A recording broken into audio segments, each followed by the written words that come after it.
वीरांगना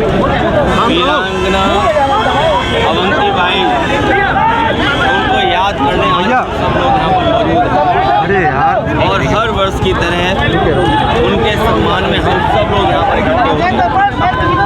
वीरांगना अवंतीबाई, उनका योगदान भारत भवन की आज़ादी की लड़ाई में बहुत बड़ा योगदान रहा। वीरांगना अवंतीबाई और उस समय 1857 की लड़ाई अगर भारत जीत जाता और आज़ाद हो जाता तो आज भारत की तस्वीर कुछ और।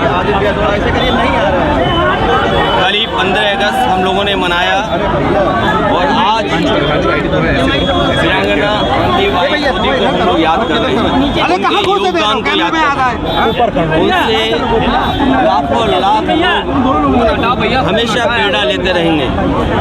आज़ादी की लड़ाई, स्वतंत्रता की लड़ाई और देश को और समाज को आगे बढ़ाने का संघर्ष हमेशा करते रहना चाहिए और जारी हमेशा रहेगा।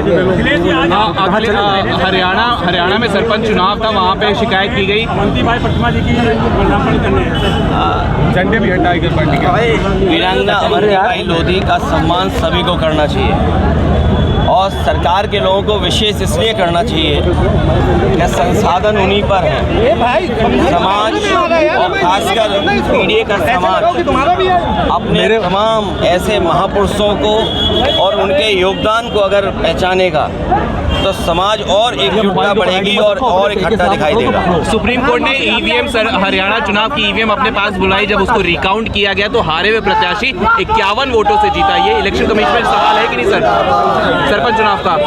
इलेक्शन कमीशन पर समय समय पर उंगलियां उठाई हैं और चाहे वो प्रधानी का चुनाव हो, विधानसभा का चुनाव हो, लोकसभा का चुनाव हो या अन्य चुनाव हो, ये इलेक्शन कमीशन की जिम्मेदारी बनती है कि निष्पक्ष चुनाव हो। निष्पक्ष चुनाव के साथ साथ इलेक्शन कमीशन की इंस्टीट्यूशन पे लोगों को और भरोसा बढ़े।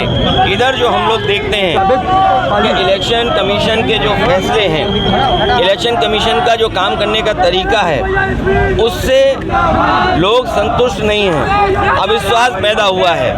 अभी हाल ही में जो वोट चोरी, वोट डकैती को लेकर के बड़े पैमाने पर देश को इंडिया गठबंधन और खासकर जो बीजेपी से अन्य दल हैं, उन्होंने कोशिश की और उसका परिणाम ये हुआ कि सुप्रीम कोर्ट को भी उन बातों को मानना पड़ा जो विपक्ष कह रहा था।